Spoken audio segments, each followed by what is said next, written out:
Louisiana versus all y'all's Recruit That Boot. Jarrett Rose with Sam Spiegelman.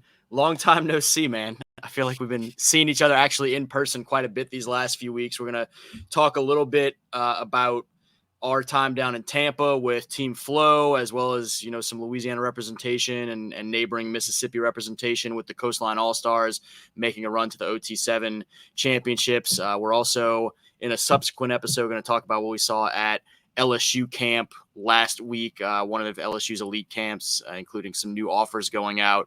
But first of all, Sam, how's it feel to be back in Texas for a minute before you head right back this way for more LSU love?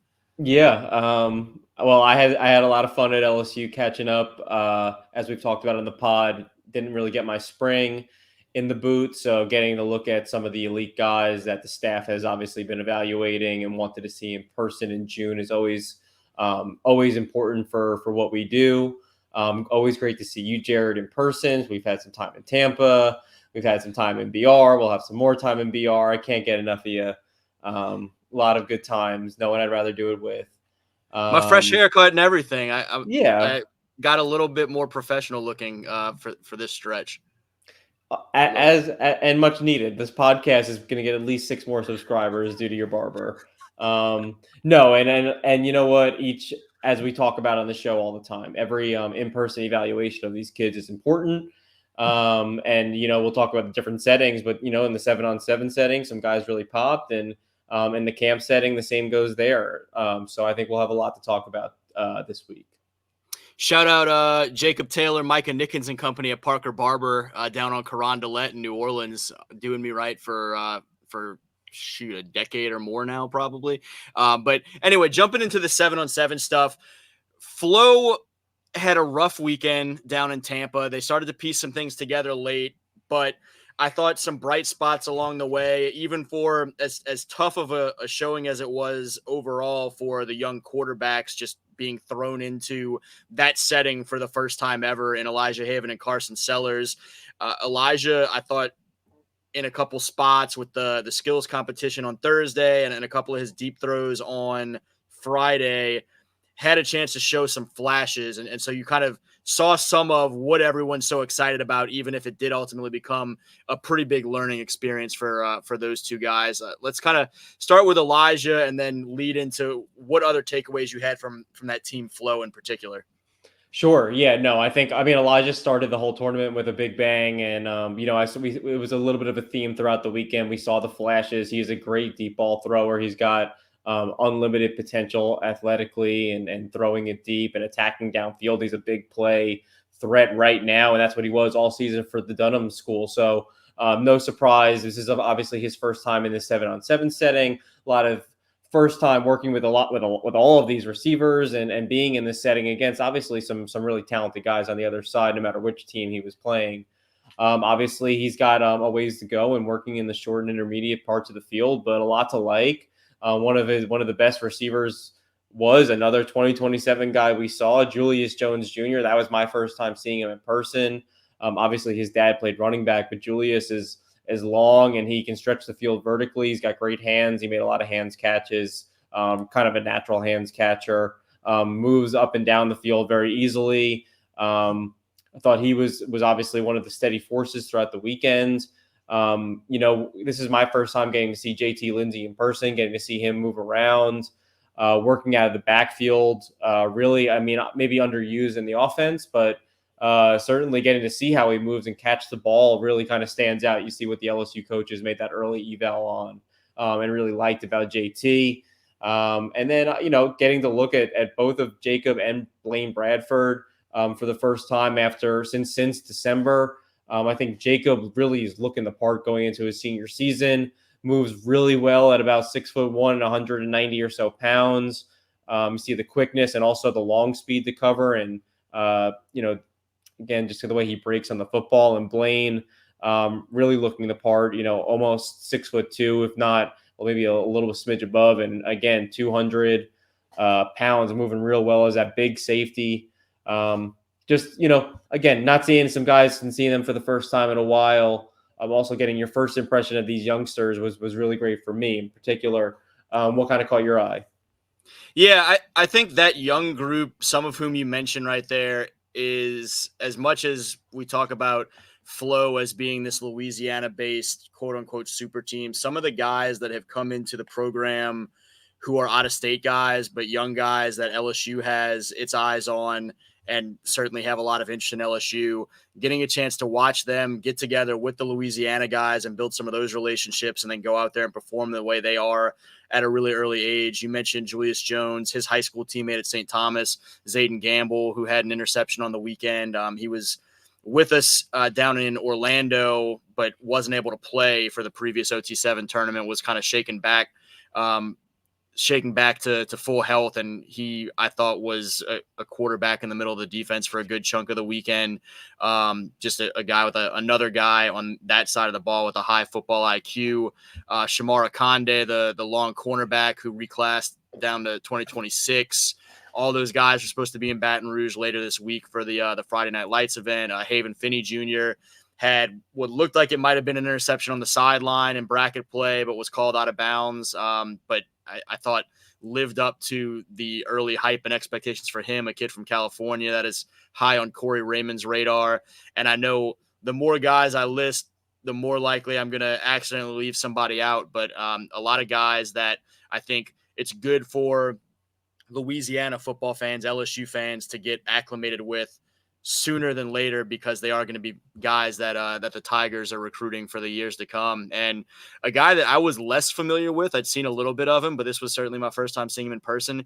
CJ Sadler from Michigan is just a ball player. I mean, he came out and was the guy that kind of shone a bit on Friday with an interception, was, you know, one of the few guys making big plays during a rough start to the actual tournament piece for Fleaux. And then he ended up coming in and taking over quarterback duties down the stretch and just found a way to help the offense find some level of consistency moving the ball down the field.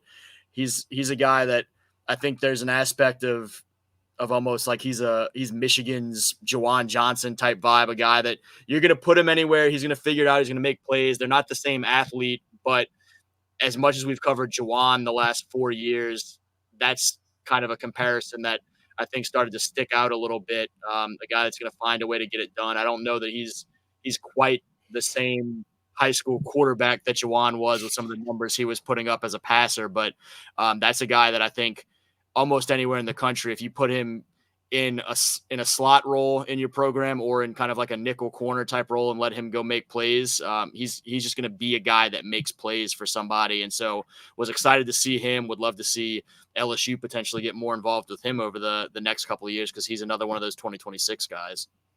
Yeah, and when CJ got inserted in at quarterback, we talk about what he plays on when he plays the skill position, but when he's at quarterback, we saw that Flow offense kind of find its gear late over in the weekend, and then by Sunday championship drive, that was again. I think we both agree that was the best performance by Flow of the entire weekend, and kind of left everyone in that building with a vote of confidence and what all the talent there just kind of finally gelling.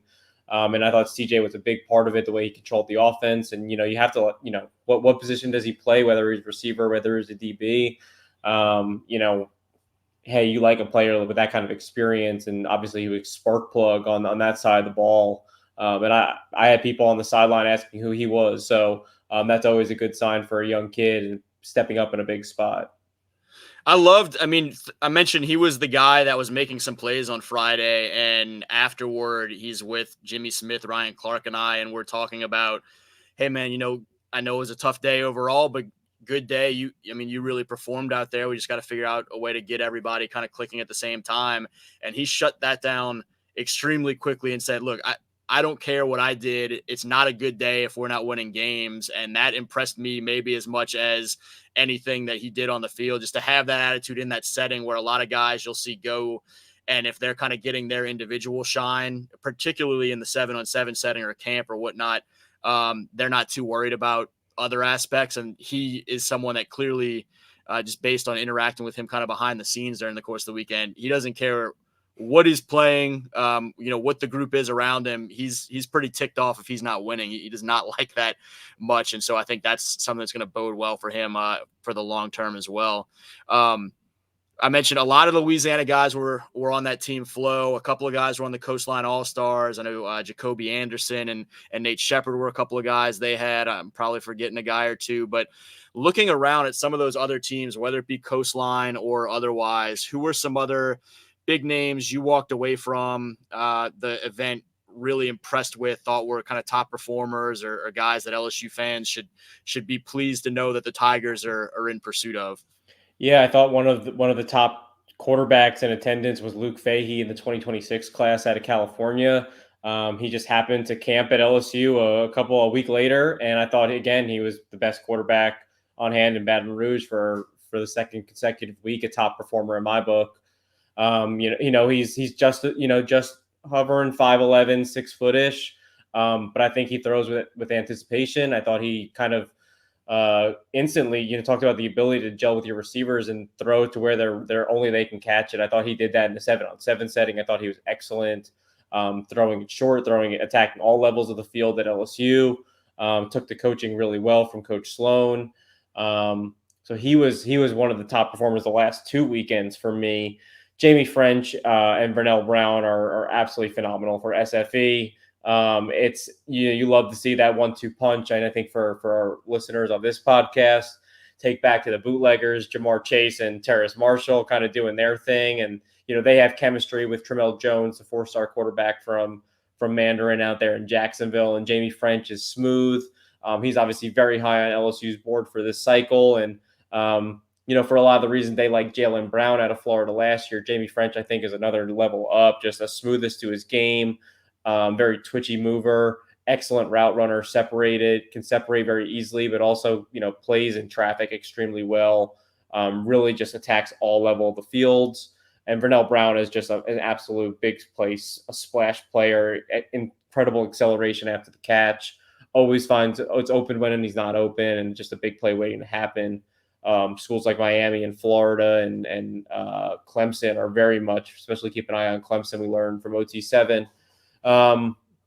Overall performance, Deuce Knight have seen in the 7-on-7 setting quite a bit. I've seen his tape. I'm excited to hopefully catch a game of him as a senior there at Lucedale, George County as a senior. But I thought it was his best performance. He kind of got off to a cold start, but Saturday, Sunday really just found his groove. Kind of just fitting the ball into tight windows. You talk about sexy deep ball by the southpaw. He can sling it, man. And lefties make me nervous. And I thought he took a real big step forward. And you love to see that quarterback throw with confidence. And he was doing that by the end of the tournament. And one of his best receivers, and a guy you're very familiar with, playing with the bootleggers. And one of my favorite receivers out of Mississippi, maybe in the whole country for next year, was TK. Tristan Keys out of Hattiesburg. First of all, when I saw him in San Antonio, I thought he was excellent, playing above the rim, jump ball receiver, really effective in the red zone. But he showed just, first of all, he was overcoming like an illness in the middle of this tournament, which is really hard to see a kid go from Mississippi all the way to Tampa to play on this big stage and then not feel so great. But then he stepped up on Sunday, making some just incredible grabs, just falling away from his body with one or two guys and step all over him, and he could not be stopped. I'm really impressed by Tristan Keys, and sticking with the aforementioned Nate Shepard. I think again a guy that like JT probably could have performed even better in this setting if used in more ways. But the 7-on-7 setting is just so perfect for those kind of 3-down backs, and Nate is as good as they come. You see his body developing. He's at almost 185, 190 pounds himself. Just a great versatile pass catching running back. So great to see him just kind of use space and use as a receiver, because he's just as good running between the tackles as he is as a pass catcher. And he had some opportunities. They threw him out there as safety a couple of times, which he has some two-way background. A lot of the guys at Mandeville do have at points in their high school careers some experience playing both ways. And that's an area that I don't know how much more of a recruiting momentum he can unpack, because he's got it feels like most of the offers around the country. But I know LSU and some others have kind of eyed him a little bit and wondered what might the potential be there at safety. And so to see him getting some reps in there, wondering if he may work a little bit more at that during this camp season. That's just kind of an interesting note to keep in mind for a guy that we've talked about repeatedly as one of the top running backs in Louisiana in this 2025 class, but a guy that has some versatility to his overall, what he brings to the table. I don't know. I told you before we could kind of wrap up 7-on-7 overall. If you had any other top performers, I know we talked previously after that Orlando trip about Bryce Underwood and how ridiculous he was. I don't know if there are any others that we didn't get a chance to see in Tampa that you think are of note, particularly for Louisiana fans that kind of stand out. But I think we also kind of hit on a lot of the top ones too just now, and with the addition of Bryce there. Yeah, honestly, my first tournament in January, between that and San Antonio and Orlando and Tampa, rather, I didn't get to see Bryce Underwood. That'll change this week when we see him at Friday Night Lights. But I really thought Tristan Keys is the name to know. I don't know if LSU has offered yet, but I'm certainly he's going to put himself on that radar, especially being a Hattiesburg kid. Might as well just be just a little bit east of New Orleans for that LSU staff. That's very tied in with Mississippi. He already has quite the offer sheet with Tennessee, Auburn. I'm going to write about him for Tuesday, trying to keep up. Actually wrap up my OT7 coverage, but Tristan, I thought was, he put himself on the map, and this is someone that wasn't on my radar coming off of his junior season, but certainly paired with the tape, paired with what I saw at a live evaluation now twice. I think he's a top 250 kind of kid at least, and probably even better given to what I saw in the small little sample size. And again, given after a medical condition, this kid is out there dogging it, and that's it goes to show you the level of competitor that he has. And we've talked about off air. If you don't have that in you, it's going to be hard to make it when it's 92 degrees and you're trying to earn offers against some of the best in the country. Yeah, TK is awesome. He doesn't have that LSU offer yet, but I know talking with him actually at the airport on our way out of Tampa about what his schedule looks like ahead. He's trying to sort through when he can get to Baton Rouge. He was originally supposed to be in Baton Rouge for the LSU 7-on-7 tournament, pardon me, the week before OT7, before the weather pushed that back to OT7 week. And so it kind of changed up his June schedule. But he's a guy that, as much as we've talked about, LSU's potential pivots in that 2025 receiver class, he's someone that LSU fans should absolutely get to know for that 2026 group, because I think the Tigers will be pushing for him. And you mentioned a long list of other suitors for him, trying to pull him out of the SIP, where they have a couple of SEC programs that are going to be trying to keep him home. Look, kind of taking away from the 7-on-7 side, or pivoting away from the 7-on-7 side, a couple of notable couple day recruiting stretches for some familiar college programs recruiting Louisiana. Louisiana Tech pulled 6 commitments on that Sunday of OT7, including 3 in-state guys. And then we'll talk a little bit about TCU pulling a couple of Louisiana's top linemen as well. Starting with that trio of in-state guys for Louisiana Tech, the 2 receivers, Johnny Thiel IV from Destrehan and Kingston Jones from John F. Kennedy, and then the hometown linebacker from Ruston High in Zarek Hill. Just kind of run down thoughts on those guys and the job by Sonny Cumbie and company to have them now committed to going to Ruston for college. I know it was a huge weekend up in Ruston. I was upset that I missed that it was coming. I would have loved to have written more about that if I was home. Having said that, we were in the swamps of Tampa. So, but for all 3 of these kids, Hill, obviously coming off his state championship team at Ruston, I love to keep him home. I love when LaTech can recruit Ruston High School, and the Coach Ball loves that as well. Johnny Thiel, I think that's a great fit. I thought, talk about a kid that really popped in the 7-on-7 setting early. And then, I thought, from seeing him working at safety, working at receiver, he could have honestly played either side of the ball if he would have pursued it. But just a really polished receiver for Destrehan. I think his senior year will ultimately be his best. The big thing with the Destrehan receivers is there's so many talented guys that are going to all play at the Division I level or at some level. It's hard to get them all shares of the offense, but Johnny Thiel is really consistent. I think due for a really big senior season. I like that get for LaTech. And then really I love Kingston Jones there. That kid has elite speed. I know that they were talking about him in Baton Rouge last week. I think they would have loved to have seen him. Great get by Cumbie. That's my favorite of the trio right there.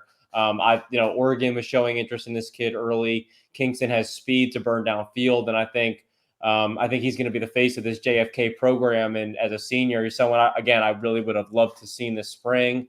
Hopefully, we'll get to see sometime as a senior season and see how that progresses. And then the two TCU gets, when you look at Witten Van Hoy, a guy we've talked about on the show before, the big Benton offensive lineman, on last Tuesday announcing his commitment. Then the following day, Jackson Jones from Pine. You add that to Mitch Hodnett from Sterlington the year before, and it seems like the biggest Louisiana offensive linemen and some of the top ranked, top handful or so in each class offensive linemen, TCU's managed to come into the state and pull some of these big rural blockers. Thoughts on the Horned Frogs, who obviously have a long-standing history of recruiting the state, but these past two cycles now are doing it in a big way in the trenches up front. Yeah, area recruiter Paul Gonzalez, TCU safety coach. I think he's one of the best area recruiters in the entire country. TCU always recruits Louisiana at such a high clip, and they do what LSU does. They did what Alabama used to do. They go into the rural parts, like you said, West Feliciana, Pine, Richwood. They go into different parts of the state, Monroe, obviously. And Shreveport, and they recruit the state extremely well. Jackson Jones is a huge body, someone that someone that I would have loved to see up close, but the big frame that you just can't teach. And TCU has done this over the years. It's taken big bodies and sculpted them and put them in a fantastic weight program, and it's translated on the offensive line. And then Witten Van Hoy is someone I have seen live. Really like his tape. I think he's someone, obviously his dad played. I think he's someone that, with the great coaching that they have with Coach Ricker at TCU, someone that has the frame and the length to kind of get the best of both worlds in the offensive tackle realm. You have someone with that big body that just might be that powerful lockdown tackle that can overpower you and withstand those bull rushers. And then someone like Van Hoy that's a little bit more finesse, really athletic and really long, and that can absorb the athletic, speedy rushers. So I think I just think it's a great 1-2 punch by Ricker. And really just, a continued development by multiple staffs at TCU that recruit the state so well. When you look at the, past decade plus, as much as LSU fans worry about Alabama coming into the state, or at one point Florida more consistently, but I mean, Florida still does pull some guys, Georgia's come on. How do you, we don't need specific, here's number 1, number 2, number 3 rankings or whatever, but how do you kind of contextualize the success that TCU has had in Louisiana through the years? Because I don't know that the list of other out-of-state programs that have recruited Louisiana at a high level for this long, I don't know that there's a lot of programs ahead of TCU on that list. Right. I think, Alabama, largely under Nick Saban, has been that team that I think battled LSU to its highest point, and maybe even really had their pick at a certain point of the elite level tier 1 guys. Now, TCU has been in the mix with some of the best in the state, but largely has kind of zeroed in on that second tier and below. Some of the best off, we'll see how his career plays out. But obviously, I was a huge fan of Jonathan Bax. Ardarius Washington had 24 interceptions during his time at Evangel. Maybe 27. It's one of those. It's a multiple of 3 for sure. But he's an absolute ball hawk and is obviously playing with the Baltimore Ravens. And I just think the difference between TCU and, again, Alabama being the biggest other program there, schools like Kansas and Mississippi State and Texas A&M, so on and so forth, have had like runs, maybe 2 and 3, and some at best maybe 4-year stretches. But that's a product of the coaching changes and them coaches changing jobs, and that run. A lot of those best Louisiana recruiters have resurfaced elsewhere, so that the trends change. TCU has been steady. TCU has been doing it as long as Alabama has, and they've continued to do that into the more recent cycles. And obviously, a lot of the more recent gets, we'll see how they pan out. But those are guys that, maybe you didn't want to let leave the state, and that's always the big worry with TCU. Hey, there's plenty of talent to go around in Louisiana, and TCU has done a hell of a job of sneaking in and being a team that, look, if LSU isn't the place for you, or LSU hasn't made the move on you, sure, there's some other programs around the state, but come play for TCU. They've done a nice job of that, of identifying and building those relationships, and coming away with some major wins as a result of it. No question about it. He's Sam Spiegelman. I'm Jarrett Roser. This is Louisiana versus All Y'all's Recruit That Boot. As I mentioned, we'll be having another conversation that'll post a day or so after this one, talking more about the LSU camp dynamics, as well as Jasper Parker heading up to Michigan, a place that hasn't recruited a ton of Louisiana guys through the years. And so a little bit of a different conversation, and one we're looking forward to having. Again, as always, thanks for watching.